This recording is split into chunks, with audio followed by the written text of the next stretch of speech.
Focusing on the GC here, so we will ignore the quote-unquote time trial and jump instead to stage 2. A lot is made about Movistar's Nairo Quintana missing a split in the peloton around 57k to go, but he actually seems pretty well positioned just a few moments earlier.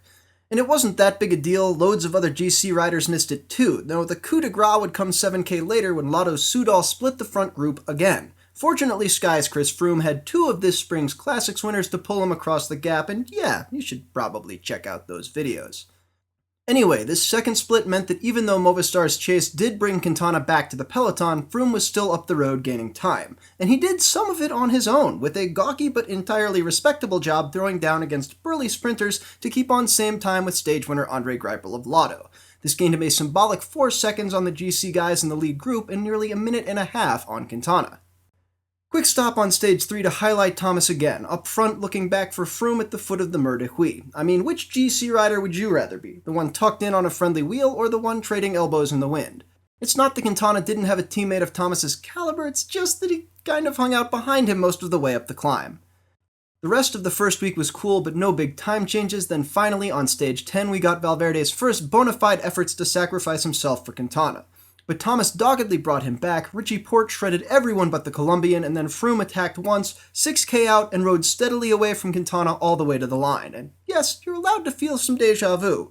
Porte made the all-too-familiar script even worse by riding up to Quintana, eventually distancing him for second, but it should be noted that this was the only instance where Froome put time on Quintana in any mountain day, unless you count the dead-flat sprint after a Cat 2 climb on stage 14, where Quintana effectively let out Froome, likely to gain time on BMC's TJ Van Garderen, who was, we should not forget, in second place at the time.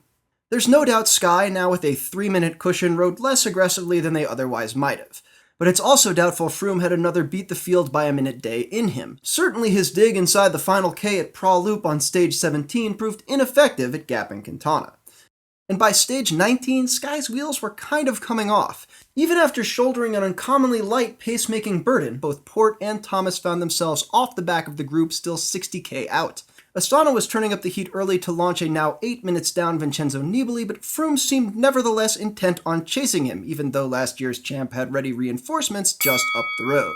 Honestly, Froome's front derailleur did him a favor, giving Nibali's cynically delivered but entirely legitimate attack enough space that the race leader could fall back on every race leader's favorite tactic, sitting in behind teammates. Like seriously, Sky's Wout Poels shepherded Froome beautifully for kilometers, but the Dutchman cracks just over 5k out, letting Froome fall into a not great position and be forced into a long meandering response to Quintana's by now fairly predictable attack. The Skyrider never caught his adversary's wheel, but did still drop everyone else, except of course for stage winner Nibali, losing 30 seconds to Quintana in the end.